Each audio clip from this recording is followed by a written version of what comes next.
c'est ça qu'on découvre auprès de Jésus. On découvre pas qu'il nous astreint à des choses ou qu'il nous commande des choses, mais on découvre ce que c'est qu'être auprès de lui, c'est-à-dire ce que c'est que qu'être ordonné, d'être ordonné dans sa vie, d'être unifié dans ce qu'on fait, dans ce qu'on pense, dans ce qu'on dit. Et c'est ça cet ordre qu'on trouve.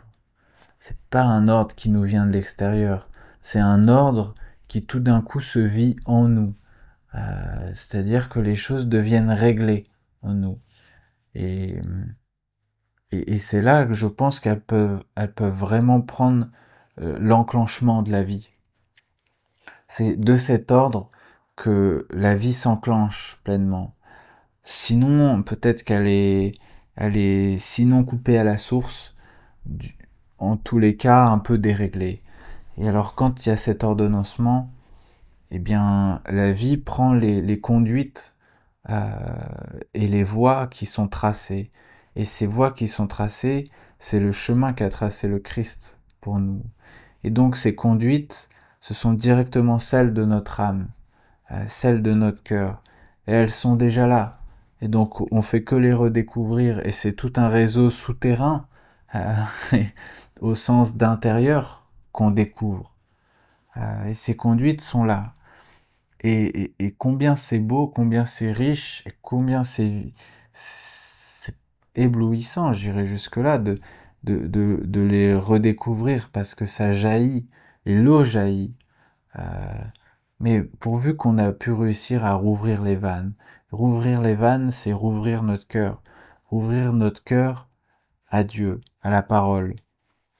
Et pas parce qu'il est dit que c'est la parole, mais parce que en son âme et en son cœur, on cherche.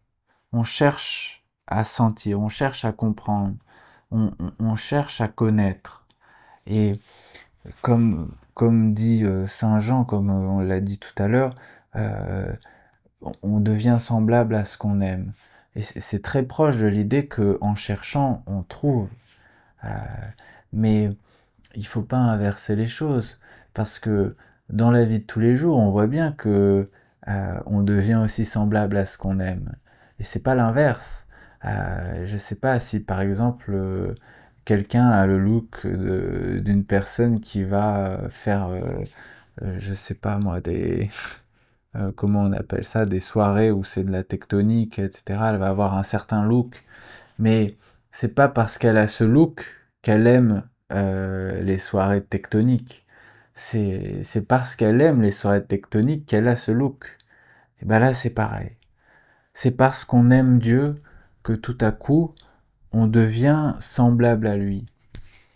Et pas par nous-mêmes, pas par nos propres forces qui créeraient une forme d'orgueil et une coupure à l'égard des autres. Parce que ça créerait de la hiérarchie et on se croirait meilleur que les autres.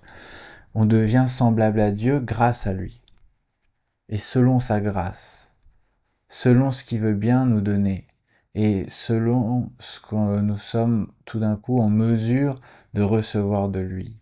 Et ce que nous recevons, nous ne le recevons pas selon la pureté et la beauté de ce que nous sommes, car à cet égard, nous sommes tous à l'image de Dieu et fils de Dieu. Donc cette beauté est déjà présente en chacun de nous.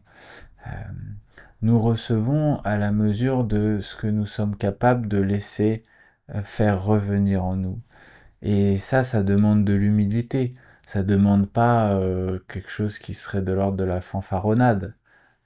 C'est plutôt essayer d'humblement refaire passer ces conduites, ce qui passe dans ces conduites. Les redécouvrir patiemment, creuser, sans se casser le dos, mais dépoussiérer. Dépoussiérer, c'est enlever ses masques, enlever ses peurs, faire confiance. Et alors petit à petit, eh bien, on finit par éternuer. Et en éternuant, il y a toute la poussière qui s'en va. Et tout ce qui résidait en nous s'en va aussi. Et alors ça se purifie. Parce que les microbes ils sont partis de nous. Ils nous ont quittés. Et alors, ben on respire à nouveau, hein, parce que notre nez s'est débouché. Et donc, on peut sentir tout d'un coup l'odeur de Dieu, l'odeur du Saint-Esprit. Ouais, je suis très heureux de pouvoir vous parler ce soir, là, maintenant. Si vous êtes encore avec moi, je vous remercie. Parce que c'est des moments de vie, c'est des moments de beauté qu'on peut vivre ensemble. Alors, je suis tout seul dans ma chambre, mais je me sens avec vous. Ça n'a pas d'importance. La distance et la séparation n'a pas de sens au sens spirituel. Euh, et voilà, c'est bien un peu absurde qu'on soit là, hein. Rappelons-nous toujours que c'est absurde.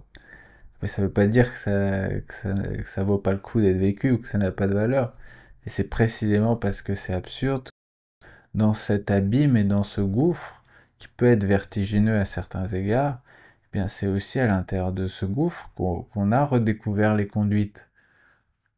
Et qu'on peut se laisser aller tout d'un coup à ces flots. Parce que quand on est dans la résistance, eh bien, on plie sous la force de ces flots. Et alors, ça peut être douloureux, mais quand on arrive à apaiser son cœur et donc à faire abaisser les vannes, eh bien, il se produit ce qui est en train de se produire là ensemble. C'est-à-dire que tout d'un coup, les choses réapparaissent. Elles réapparaissent vraiment. C'est plus simplement des choses qui vivent là comme dans un décor et vis-à-vis duquel on a coutume de le voir. Et donc on s'étonne plus. Ou alors on en rigole qu'on puisse s'en étonner. Mais pourquoi pas? Parce que c'est amusant en même temps en ce sens. C'est amusant parce que on peut rire de tout, c'est ça qui est beau. Euh, mais je pense que le fait qu'on puisse rire de tout montre bien cette absurdité fondamentale.